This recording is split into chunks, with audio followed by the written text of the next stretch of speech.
17वीं century में भारत में एक मुगल शहजादा था जो बादशाह कभी नहीं बन पाया, जो मेरे हिसाब से भारत का सबसे अच्छा मुगल बादशाह बन सकता था। बात हो रही है दारा शुको की, जो शाहजहां का बेटा था और औरंगजेब का बड़ा भाई। Dara Shukoh was obsessed not with war but with ideas. वो सूफी संतों के साथ भी टाइम बिताते और हिंदू साधुओं के साथ भी। उन्होंने आर्मीनिया की मिस्टिक्स से भी विद्या ली और सिख गुरुओं से भी। उनके मजमा उल बहरेन में उन्होंने सूफी कॉन्सेप्ट्स और वेदांतिक आइडियाज को साइड बाय साइड रखा और कंपेयर किया, तो पता चला कि दोनों सेम ही बात तो कर रहे हैं।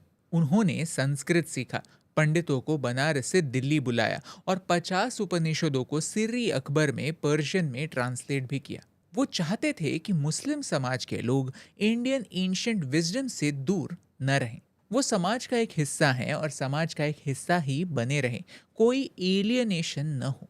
फ्यूचर में कई शतकों के बाद ये पर्शियन टेक्स्ट यूरोप पहुंचा और इसी तरह से एक मुगल प्रिंस की वजह से हमारा इंडियन नॉलेज यूरोप में भी पहुंच गया।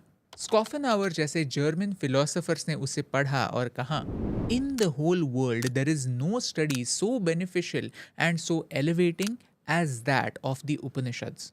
दारा शुको नाम के एक मुगल शहजादे ने भारत के नॉलेज को दुनिया तक पहुंचाया था, क्योंकि वो एक ऐसा इंसान था जो ज्ञान को ही अपनी असली विरासत मानता था, जो बांटने से कम नहीं होता, बांटने से बढ़ता है। तो वो बादशाह क्यों नहीं बने? जब 1657 में शाहजहां बहुत बीमार हुए तो गद्दी के लिए एक खूनी जंग शुरू हुई। एक्चुअली शाहजहां ने दारा शुको को शाह ए बुलंद इकबाल का खिताब दिया था।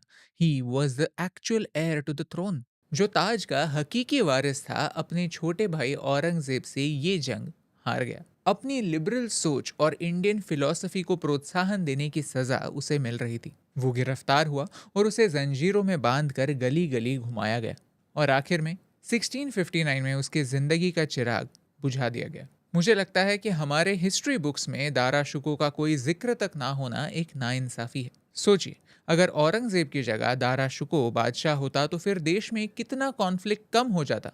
नहीं,